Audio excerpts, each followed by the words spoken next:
Welcome back. Two white Cleveland police officers are facing possible internal disciplinary charges in connection with the 2014 death of a 12-year-old African-American boy, Tamir Rice. Currently, I have reviewed the Critical Incident Review Committee's report and made a recommendation on some of the items in that report to the Director of Public Safety for a hearing for possible violations of our orders, our rules, our regulations, and our tactics and training and procedures. The city's safety director will determine whether any action will be taken against the officer who shot Tamir Rice and the officer driving the cruiser. Rice was shot to death in November 2014 outside a recreational center after someone called 911 reporting a guy with a gun. Rice was carrying a pellet gun.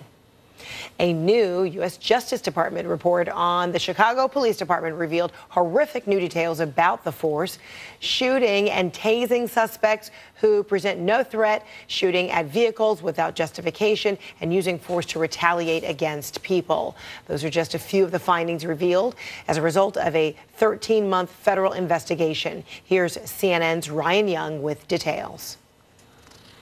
The Department of Justice has concluded that there is reasonable cause to believe that the Chicago Police Department engages in a pattern or practice of use of excessive force in violation of the Fourth Amendment to the Constitution. The U.S. Department of Justice releasing a scathing report Friday of the Chicago Police Department. The Department of Justice and the City of Chicago have agreed to begin negotiations on an independently monitored, court-enforceable consent decree. The first steps after a 13-month-long federal investigation of a department that has been under heavy scrutiny over officer-involved shootings and practices. The systems and policies that fail ordinary citizens also fail the vast majority of Chicago Police Department officers. The Justice Department began its investigation into CPD amid the public uproar over the 2014 fatal shooting of 17-year-old Laquan McDonald, who was shot 16 times by police. Investigators said they found numerous incidents of unjustified force, including shooting at fleeing suspects who presented no immediate threat. All signs investigators believe point to officers that are deficient in training, including de-escalation tactics, knowing when to use deadly force, and who have a clear need for more supervision. We observed training on deadly force that used a video made decades ago with guidance inconsistent with both current law and internal policy. The Chicago Police Union wasting no time raising concern over what it calls the lightning speed of the Justice Department's investigation, saying in part, what also remains to be seen is whether or not the report might be considered compromised or incomplete as a result of rushing to get it out before the presidential inauguration. The report comes the same week that Senator Jeff Sessions, President-elect Donald Trump's nominee for Attorney General, expressed skepticism about such decrees. A transition is coming in Washington, but the departure of one or two people, and yes, the top people at the Department of Justice move on, but this agreement is not dependent on one or two or three people. Body cameras, new training, and more oversight are all practices Chicago's mayor believes will make for a better police force. All those things are things that officers themselves have asked for and asked of us, and we haven't done our job, both as the leadership of the police department and the city, providing the officers what they need. Ryan Young, CNN Chicago. All right, let's talk more about this. Let's bring in our favorite legal guys here. Avery Friedman, a civil rights attorney and law professor, joining us from Cleveland. Good to see you. And Richard Herman, a New York criminal defense attorney from Las Vegas. Good to see you as well. All right, so Chicago isn't the only city whose police department is being monitored by the Justice Department. Baltimore is also under very similar circumstances and being watched. So I wonder, Avery, how constructively will this, reform consent order be used? What happens after this has now been made public? Well, it's a standard form consent decree, Frederica, and it involves actually a number of major cities: New York, Los Angeles, now Chicago, Baltimore. Cleveland is under one. And what it's doing in simple terms is increasing the professionalism of police officers, learning de-escalation, increasing community policing, maintaining data so that you can do analysis. All it does is it stops unconstitutional behavior. And let me tell you something. The part of the Department of Justice, the Civil Rights Division, the Special Litigation Section, is Delta Force. They are the best of the best. That's what they do under an act of Congress passed in 1994. So this decree will do nothing but improve police community relations and enhance professionalism within the police department. But Richard, all of these things also mean more resources. And won't a city simply argue that, you know, we don't have the resources and so we're not able to meet these demands? As soon as you put a monitor in, Fred, the price goes through the roof. And the bigger problem, and while it's a yeoman's effort to put these reports together, and they bind them up nicely, and they throw darts at the police departments and the oversight of the police department, and they pick out all these problems that exist, which basically is common sense. You don't need to take 10 months to come up with a report like this.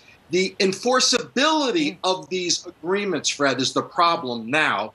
And the Trump administration is pro-aggressive law enforcement. And Sessions has said unequivocally he's not for oversight of police conduct. So in the end, the reality of these agreements are they're worth the paper they're written on. That's it. Oh, no, when you that's not true. you have a young police officer with minimal training put out into a high crime area to try to preserve the peace, split-second decisions have to be made. Those are the ones that are being criticized right now. Education seems to be the only alternative. I don't know how else you can prevent these problems, Fred. So then, Avery, is this a challenge, you know, that the outgoing AG is giving to an incoming AG in terms of, you know, this is an area, these are cities that need to be closely watched. You know, it's up to you, the next person who takes the helm of the Department of Justice, and here's the challenge? Right. Well, it doesn't matter to me that if Jeff Sessions becomes Attorney General or not. The fact is that federal jurisdiction has been invoked in front of United States district judges. If Senator Sessions thinks this all goes away because he doesn't care for it, he's 100% incorrect. The federal courts will continue to monitor consent orders to improve enhanced and professional police activity and eliminate or try to minimize unconstitutional police behavior. There's no way out, no matter who becomes the Attorney General, Frederica. Okay. And so, Richard, what's your view on that? I mean, will there be a continuum regardless of who the next AG is? No, there will not be a continuum, Fred. Jeff Sessions has already given us his position on this. So again, all this hard work that was put together by the current AG, who's gone, like the Affordable Care Act, which will be gone, all of these are going to be just blown in the wind. They're not going to be enforced by federal courts or the federal law enforcement because the president is against it. That's the problem we have the next 4 years. It's a huge problem, Fred, and something to keep your eye on here. Avery, you disagree? Well, bottom line is, again, it's a federal court monitoring things. Whether Jeff Sessions wants to enforce it or not, it really doesn't matter. It's up to the federal court to make sure that the consent order is complied with. There's no escape with whomever serves as Attorney General. So in 2008, Trump's nominee, we're talking about Jeff Sessions here, for Attorney General, said, quote, one of the most dangerous and rarely discussed exercises of raw power is the issuance of expansive court decrees. Consent decrees have a profound effect on our legal system as they constitute an end run around the democratic process. So, I mean, Avery, that is essentially a response to what you're hoping would be respected.